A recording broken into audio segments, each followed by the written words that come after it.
Nick Martinez is beginning to show why the Reds wanted so badly to keep him around this year.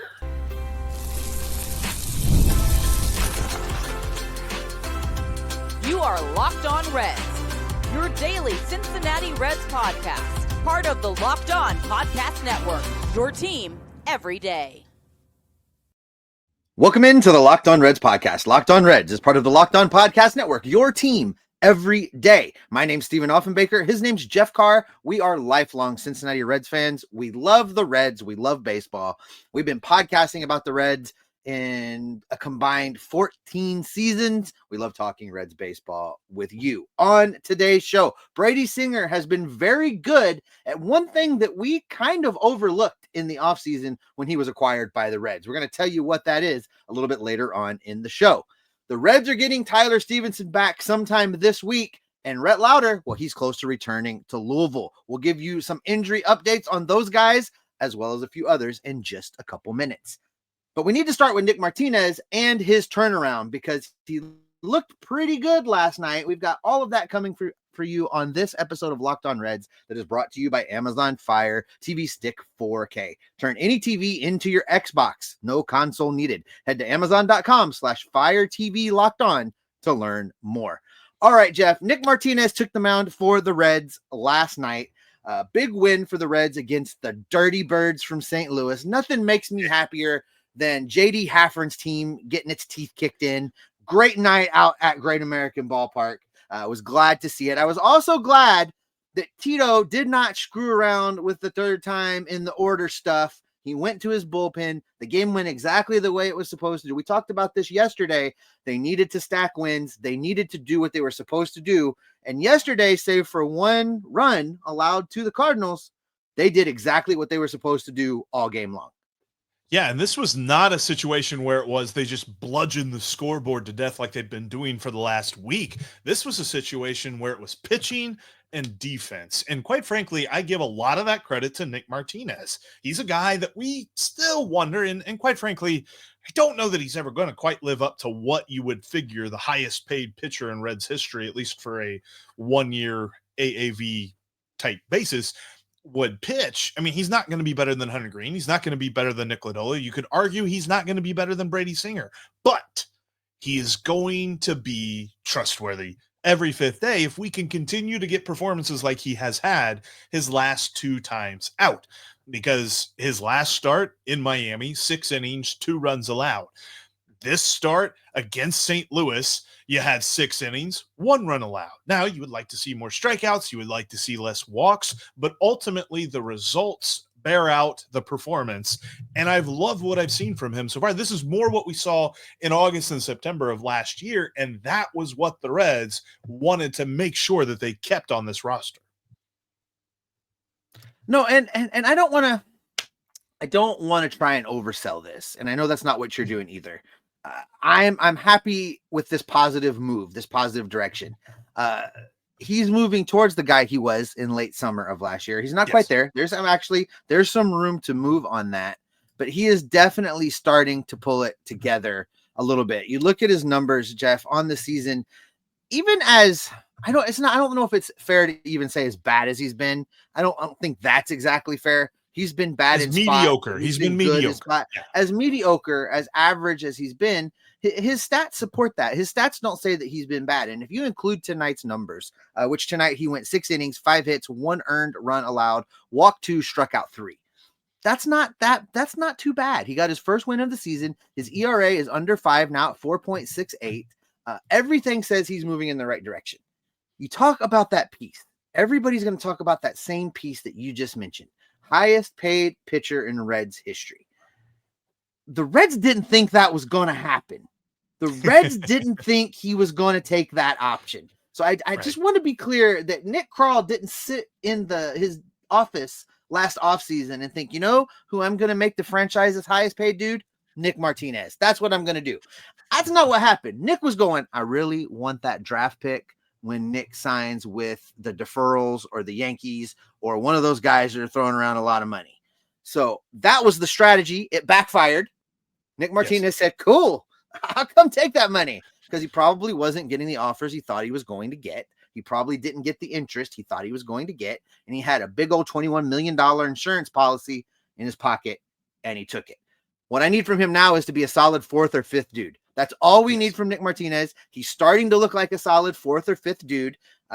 He brought the Reds home in last night's game, 6 innings, only allowing that 1 run. I'm okay. I don't care what they're paying him. It backfired. It is what it is. It can't be undone. It's a 1-year deal. So let's roll. Let's get that good fourth or fifth starter. Let's get those good outings. Let's keep winning ball games. And honestly, this was more of the start that I think I expect from him the rest of the year. Like I don't love all the base runners, and he even said after the game, he was asked by somebody if that's the best he's felt all year, and I think the only reason he was asked that is because this is the first game he's allowed less than 2 earned runs in a game, and he even admitted he's like, I was pitching around base runners all night, so. No, it's not the best that I felt all year, and I definitely want to feel a lot better as the season moves along, but I like the result, and he gets his first win of the season as well. For folks that love to count the pitcher win-loss record, they were trying to hold that against him that he didn't have a win yet. He's on the board. But ultimately, I was happy with that, and I will be very happy with that if he continues to pitch to a quality start or better every time out. Give me those 6 innings. Keep the bullpen from having to throw, which, by the way, the bullpen shoved on this night. This was a very good day for the A squad of Graham Ashcraft, Tony Santillana, and Emilio Pagan. Not a single Cardinal hitter touched first base against them. And you had 4 strikeouts. And Emilio Pagan, he did get a couple of fly balls to the outfield, but ultimately they were harmless. And it was a great night for the Reds to shut this down. This was all about the pitching and the defense. And that's the other part of this, the part that there is no box score for.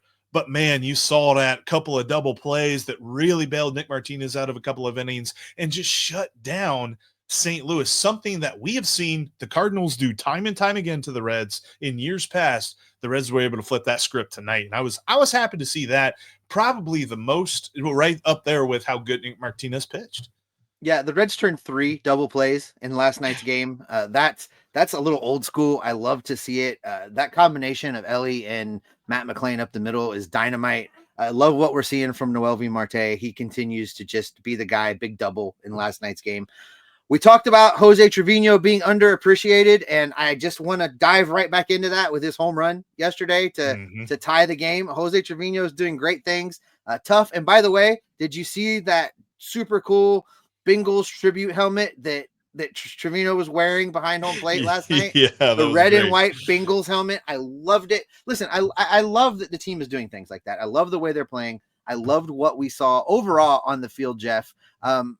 Some concerns, if you're Blake Dunn, always. By the way, if you find a way to get yourself on base, don't get doubled off first base by the right fielder. I mean, that was just sloppy base running. I'll say Cowboy said the hit and run was on. Like, he tried to run on the pitch before that, and it was pop foul, and then he tried to run on that pitch. But yeah. It's interesting that you say that, because Barry said the exact opposite, that there was nothing on there and that Dunn just got a little too far off the base. So very interesting how the two booths presented that just a little bit differently.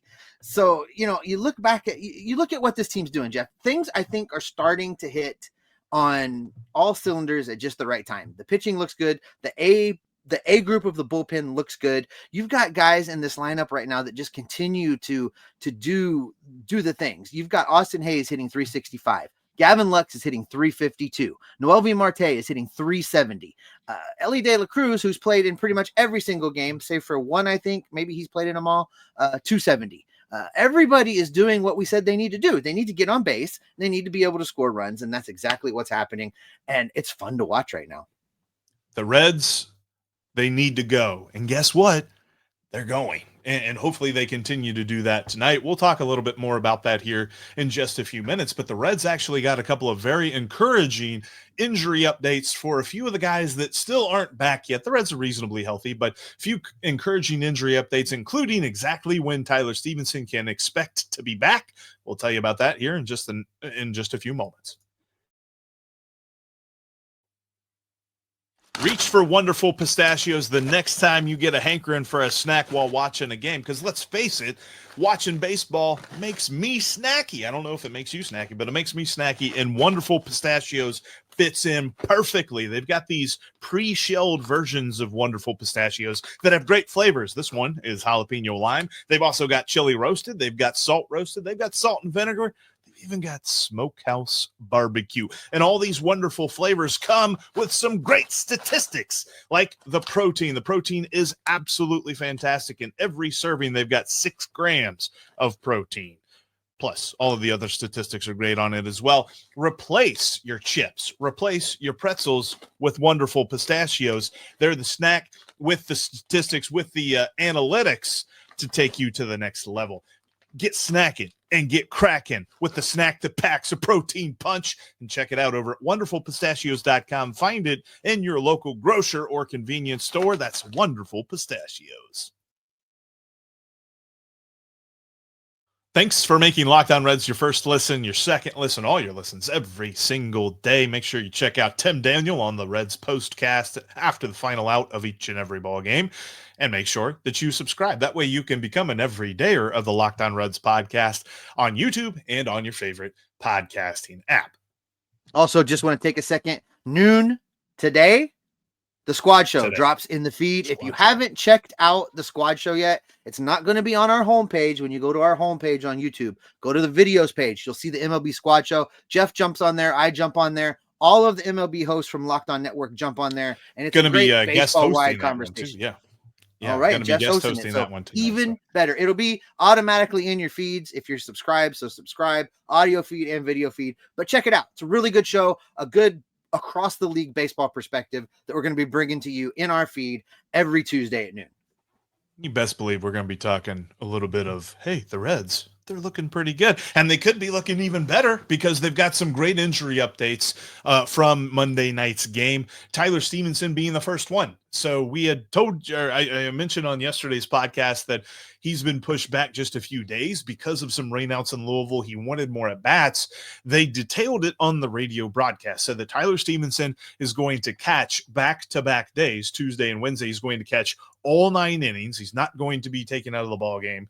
And he's going to see how he feels, and he's going to DH on Thursday. And if everything is A-OK, he's going to be back for the Washington National Series on Friday. Following that schedule and following what we know, I expect him to come back kind of like you said. He's going to be DHing a little bit more than catching to start because the catching room has just been absolutely phenomenal to start this season. But I'm very happy to hear that the Reds are going to get back one of their most clutch performers. I agree 100%. I kind of started advocating for this a couple weeks ago as what we were seeing with the catchers looked less like a fluke and more like just how they're playing right now. I started advocating for that 3 catcher setup when Tyler comes back, but not playing Tyler at first base, playing Tyler at designated hitter. So my question to you is this: what's the move then? Because the natural move is Austin Wynns down, Tyler Stephenson up. But if they go 3 catcher and make Tyler the DH, who do they send out? Outside of somebody hitting like a phantom IL stint, or if there is, that's you can't answer that. You can't use phantom IL. It's you. Outside of that, I'm saying Blake Dunn. I think that Spencer Steer is close enough to playing in the outfield that they could maybe even do that this weekend. And then that opens up the fact that he can play out there. And they currently have 6 guys, if Spencer Steer is counted as an outfielder, 6 guys on the major league roster who can play in the outfield. So one of those guys has to go down, and he's the natural choice. And also with Tyler taking up the majority of the designated hitter at bats, I think we'll see more movement from Gavin Lux, who will play in the outfield as well. So I agree with you. I think it's Blake Dunn. It's an easy move. He's got the options. It's an easy move. And you mentioned phantom IL, can't really count that. Jake Fraley was scratched yesterday. We'll have to monitor that to see exactly how that progresses. Maybe he is the move to the IL and you call up Stevenson. But regardless, I think if without that, then you're not sending down Austin Wentz. That would just be a dumb thing to do. Was Fraley scratched with below the Mendoza line itis, or what was the? Well, I think that'll bear itself out if we hear more on that. But on the positive side of things, we did hear a Rhett Lowder update, a guy that we haven't heard a whole lot about. That's because He's been pitching in the complex league. There are no box scores or anything like that on complex league games, so we don't know how he's been doing, but reportedly he's going to pitch in a couple more of those complex games, and then he will report to Louisville very soon, and then we will see exactly how he's looking and how close he is to returning to the major leagues. And just to make mention, the complex games are out in Arizona. It sounds like they're at the Arizona. Y.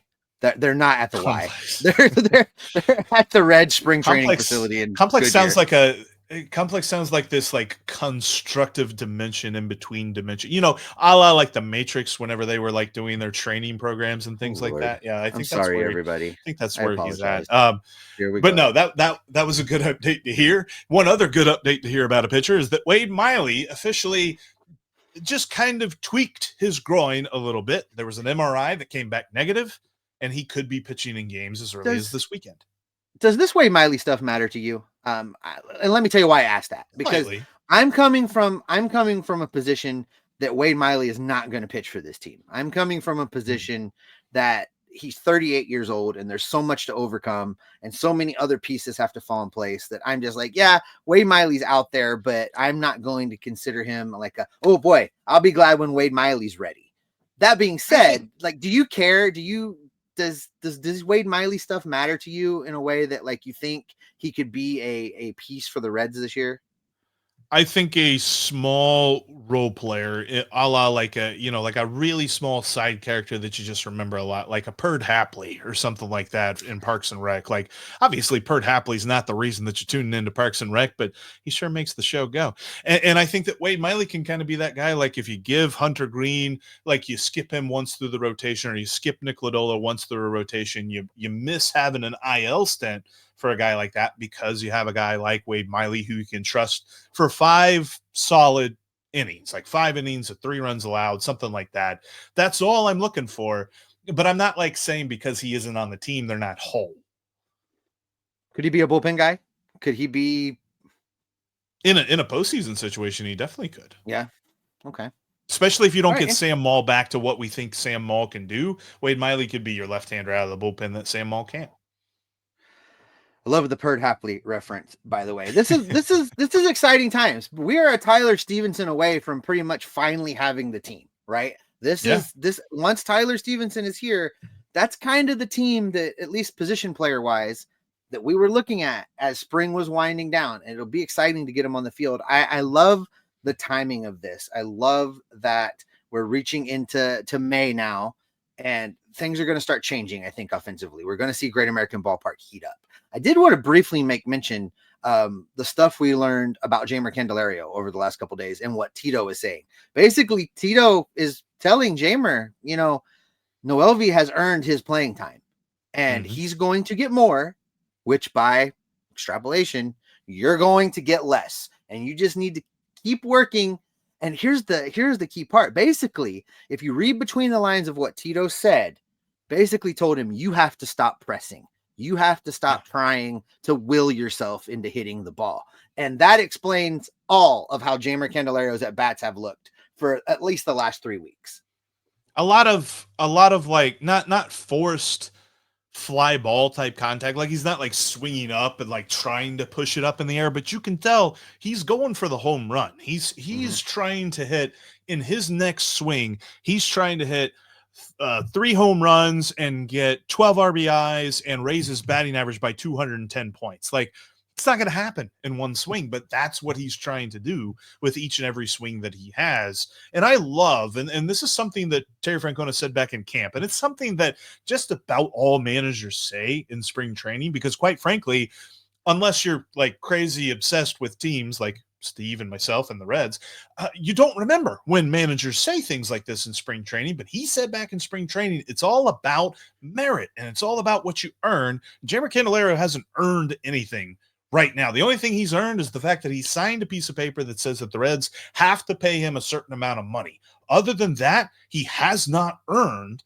a everyday spot on this roster. And what we have seen from Noelvi Marte actually also makes me wonder about our final injury update, as we heard that CES is hitting off a tee. Christian Encarnacion Strand is now hitting off a tee, trying to come back from his injury, his back injury.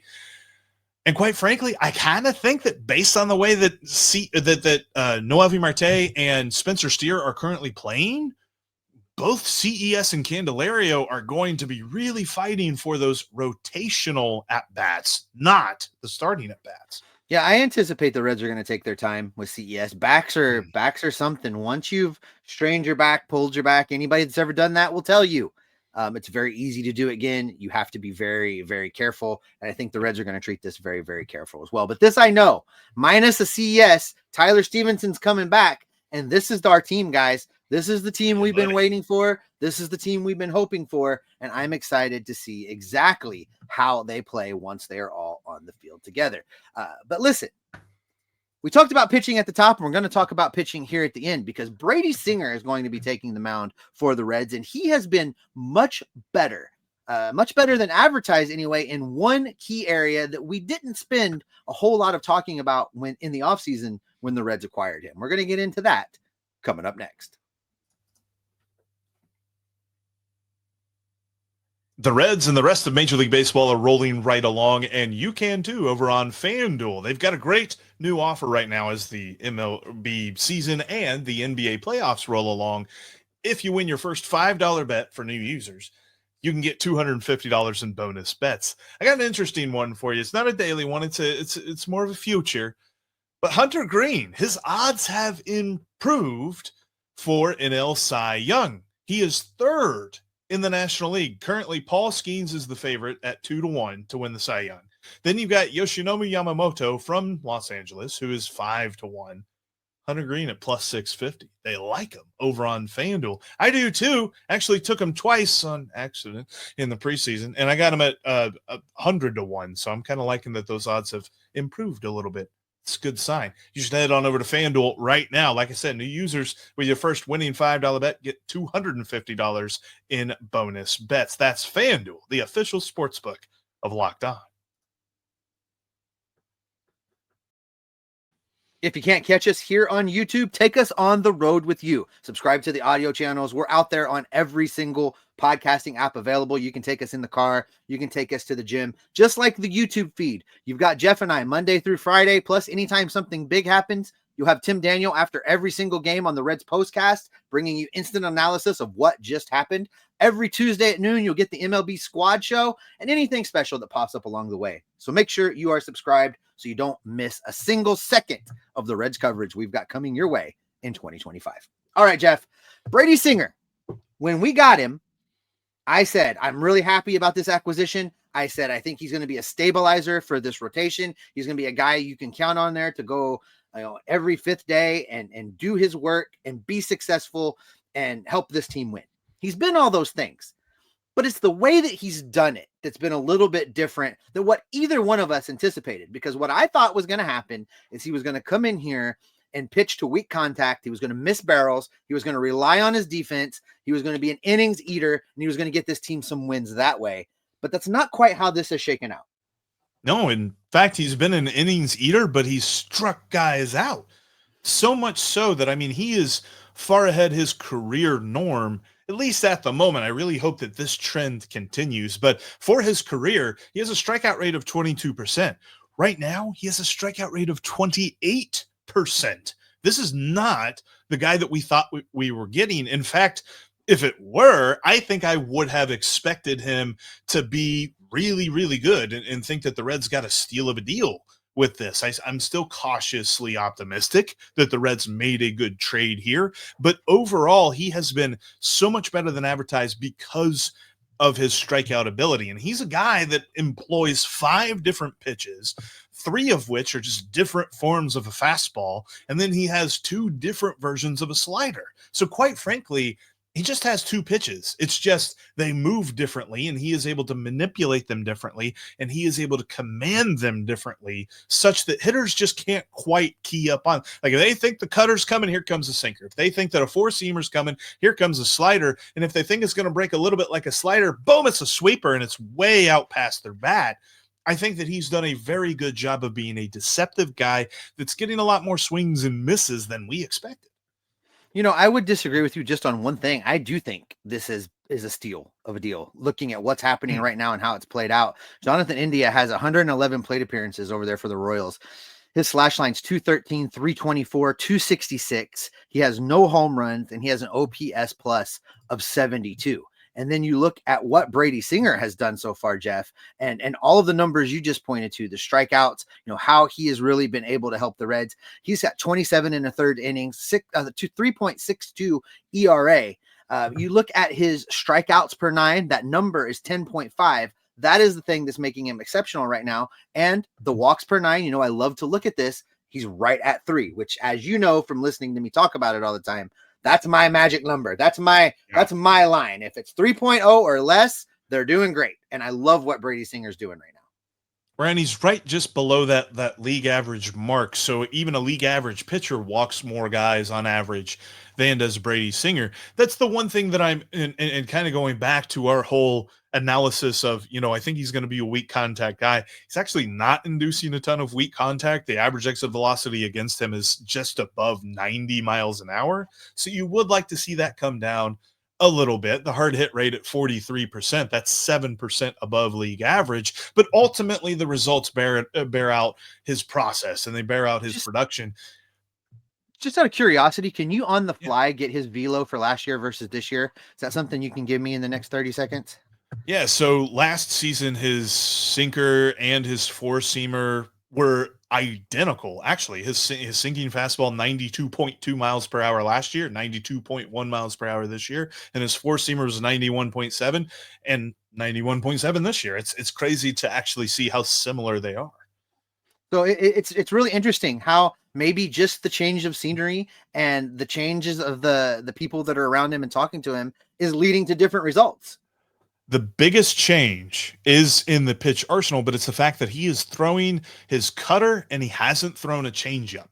So last year he threw a changeup, it was very little, but he only threw one cutter, at least according to Baseball Savant. This year he's thrown 56 cut fastballs, 50 of them to lefties. But ultimately, that's been the biggest difference, has been the addition and the confidence in his cut fastball. Hitters are hitting a $143 against that pitch rate. So is this where we cue the Happy Gilmore voice and say that somebody learned the cutter? Is that what we're the cutter? Yeah, no, it's a little bit of that, and just quite frankly, I think it's Derek Johnson, right? Like I don't think kudos to us, which you know what.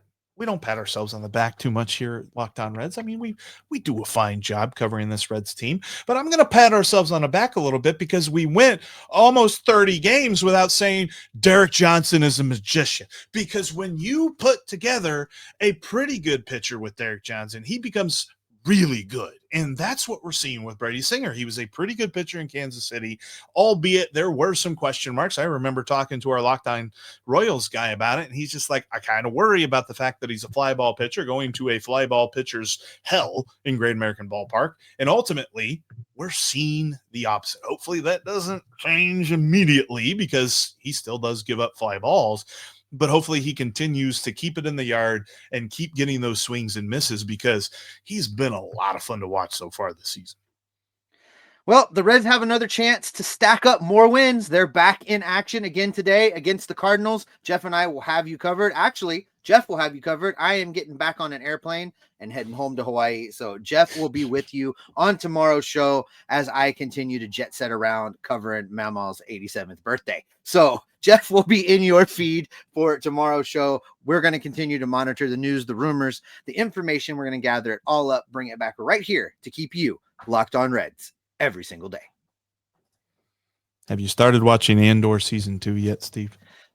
Oh my God. You and your hey, I went the whole show without making a Star Wars reference. I waited till the end to make a Star Wars reference. I got to give me some kind of credit there. No, I don't.